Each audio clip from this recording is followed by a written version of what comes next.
Welcome. This is Resilience Radio. I'm the host of the show and owner of Resilience Occupational Therapy, Irvin Eisenberg. As always, the opinions on this show are not necessarily shared by me or Resilience OT. I like to feature a variety of different perspectives. Not every piece of healthcare advice or opinion will resonate or be pertinent to everyone. Additionally, nothing is meant to be medically prescriptive or diagnostic in any way. Today's conversation is a continuation of my talk with Sienna Flanders, the home midwife. And in this episode, we are talking about birthing centers and postpartum care. So there's a couple things that we didn't talk about in the main interview that I wanted to have a chance to discuss with you. One is regarding postpartum care. I know that's sort of a passion of yours and something that's maybe different in a home birth, or at least home births with you, than the typical hospital care. Yeah, absolutely. It is one of the things that is most different, I think, from the hospital model of care, and is really important. Don't know a better way to say it, really. As people transition, whether it's a first child or, subsequent, my clients always have access to contact me anytime. But especially in that postpartum period, a lot of times, some hospitals are shifting now. So you stay maybe 24 hours. Well, most days are just over 24 hours, closer to 36 probably. And then you go home, and it used to be that you would take your baby into the pediatrician, and then you would go, the birthing person would be seen by their OB or nurse midwife at 6 weeks. And so much happens in that 6 weeks. And the two things I don't like about that model are, yes, the time frame and the separation of the care of the birthing person and the baby. They're still really one unit in so many ways, especially if the birthing person is choosing to breastfeed. And there's so much that happens, especially just in that first week. So my clients, I go back, I call it day 1, day 3, and day 7. The day 1 has to be after 24 hours. So sometimes it looks like day 2, depending on when the birth came. And then clients come back to the office at around between 2 and 3 weeks and 6 weeks. But during that time, that's normal standard care for everybody. If there's anything going on, any complications with breastfeeding or jaundice or mood adjustments, or, we talk a lot about sleep, infant sleep, newborn sleep, reasonable expectations for that. So if there's anything more complicated going on, then I'm available or will help facilitate more support if we need, say, a lactation consultant, or if a pediatrician or an OB does need to be seen. But again, I'm kind of there, especially in that very vulnerable time when people are exhausted, sleep deprived. The birthing person is having major hormonal shifts in that first week. Breastfeeding is, in our culture, we don't often see newborns breastfeeding. So most people, when they think about a breastfeeding baby, they think about, a 3-month-old that's kind of almost sitting in their mom's lap a little bit, or they're nursing adults. And, kind of latching themselves to the breast. But newborns aren't like that. So, and then, there's just so much that happens in that first week. I really love being able to go to people's homes. They don't have to get dressed and get out with a newborn. And I get to see the pair together, the whole family. I include partners as well, but the dynamics between the newborn and the nursing parent, if that is happening. So, and I get to spend, those visits are often maybe even a little longer than an hour, because I want to wait and see baby feed when they want to. So I'm not trying to look at a latch of a baby that maybe just fed 10 minutes ago Sometimes babies want to feed in another 10 minutes, that's fine. But if we're trying to make them latch so that I can see the latch, that's not always the most effective breastfeeding support. Mm. So yeah, it's one of my favorite parts. And I think, again, the whole goal for me is kind of and I actually don't think I said this before, but for me, in my work, what I really love is helping people transition into parenthood or expanding their family in an empowered, strength-based way. And I feel like this postpartum support is really a huge part of that. Again, a lot of it is just me showing up and saying, oh, this looks perfectly normal.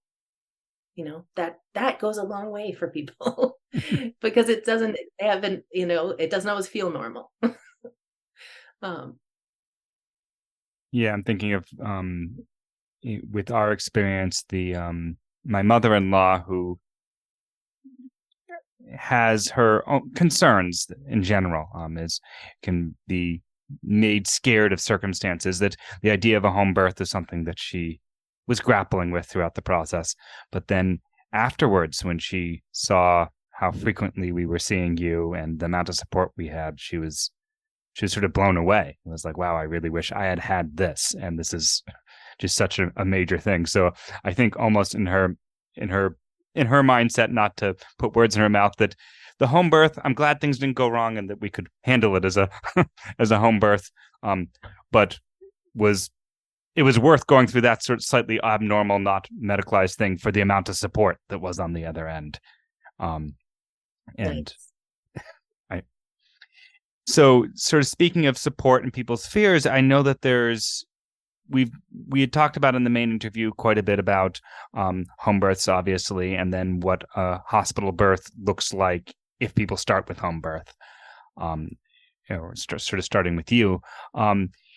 Could you speak to whether there are birthing centers available, or sort of if there's a middle road where things are midwife run, not sort of medical model doctor being required for everything, options for Yeah, folks? absolutely.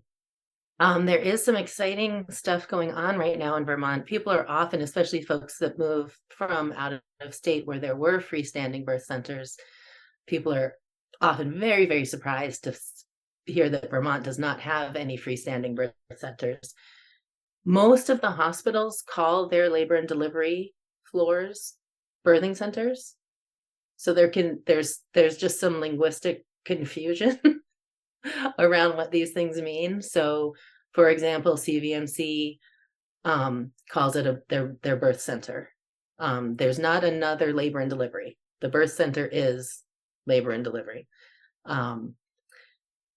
So that's a hospital labor and delivery just called a birth center.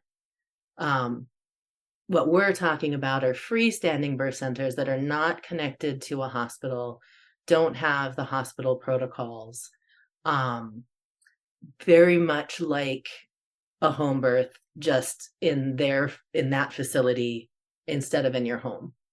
And for a lot of people that can feel more comfortable,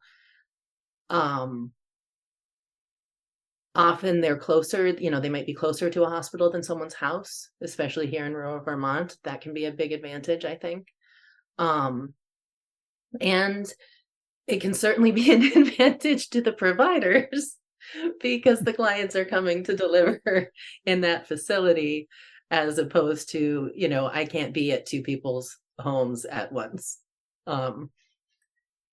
So it can kind of take some of the strain off of some of the providers in that way. Yeah. So they have been home births. This is to the best of, I'm not an expert on this for Vermont, but from what I know, what legislation there has been around home births has been nestled under the retirement home category, or like connected to that legislature, which meant things like you had to have, hallways large enough for stretchers to go down. You needed to have, just like the limitations on the construction were such that it was pretty prohibitive. And there was also a piece of that legislation that said, I believe, a birth center would have to get permission from the hospital or acknowledgement from the hospital that there was a need for the birth center in their catchment area. And no hospitals, to my knowledge, have been willing to concede that. So there is some legislature going on right now in Vermont. I'm not sure it's going to get through this session, but there's a big push. There's a great website, which I will give to you. And there's also a Brave Little State episode from VPR with some about the birth center movement. And there seems to be a real shift in the energy and the acceptance, and it seems like this might have legs. There have been many attempts over the last 20 years to get freestanding birth centers, but this one feels like it's got some strength behind it. And I think just sort of more acceptance, again, as we've been licensed for 20 years and integrating with the hospitals. I think there's more acceptance in the overall medical community of the idea of out of hospital birthing. So yeah, super, super exciting. That's great. I will definitely include those in the show notes so people can check out the Brave Little State and the other website you were referring to. What feels different this time around, aside from just things feeling a little bit more ready as far as acceptance? I think that's a big piece. And there are it's a coalition of, I don't know everyone that's on the coalition, but I know that it is both the nurse midwives and the CPM midwives are collaborating on moving this legislature through. In this time also, I will say, UVM has a great team of nurse midwives. CVMC has a couple nurse midwives. Copley is almost, I would say midwife driven. They have an OB and like 4 or 5 midwives. Same with Porter over in Middlebury. So I think not only has out of hospital birth become more common and more accepted, it's, the nurse midwives in the hospitals are also much more prevalent than they were, say, 10 years ago. So I think it's kind of the midwifery model of care in general in both settings taking more hold, if that makes sense.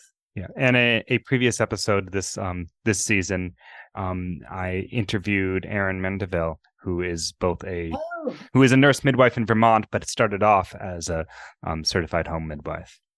So, yes. And she's at Copley. So I was thinking about what you were saying there, that there is a bridge there of someone who understands that and is, even though they are a hospital-based midwife. So would these freestanding clinics have nurse midwives in them? Would they have home birth midwives in them, or a combination? What would the makeup of this likely look like and ideally look like?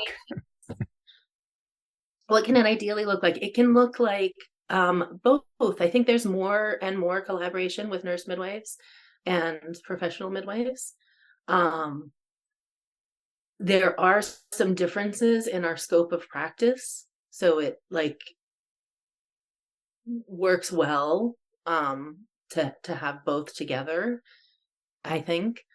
And sometimes, at one point we were discussing with at least with a couple of OBs about being involved in a birth center. This was several years ago. So I think there's a lot of different ways that it could look. And it'll be really interesting to see what Vermont kind of, how we approach freestanding birth centers in Vermont, because Vermont does have its own, kind of flavor about how we like to do things. I think that it could also be the type of thing where, maybe primarily home birth practicing midwives could have, plan. Maybe a client is pretty far from a hospital. And so, maybe them and their home birth midwife could use the birth center, if that felt, more appropriate to everyone. So I think I just think there's a lot of possibilities about what it could look like, and a lot of a lot of freestanding birth centers. I mean, we call them birth centers, but they also often are just women's health centers that are just not hospital based. And so they can include, a larger scope of healthcare for women and birthing people. I think there's a lot of room for some real innovation in healthcare, which, particularly women's healthcare needs. Well, excellent. Thank you so much for sharing all that information, and we'll see where things progress. Yes, absolutely. I hope you enjoyed this episode. If so, you can leave a 5-star review on the podcatcher of your choice, and it really helps out quite a bit. Additionally, if you have received occupational therapy or structural integration from me, reviews on Facebook and Google is very helpful. Thank you to Aaron Marcus for providing us with the music for this show with their tune, Some Biological Process. You can check out the show notes for full credits on that. You have been listening to Resilience Radio. Take care.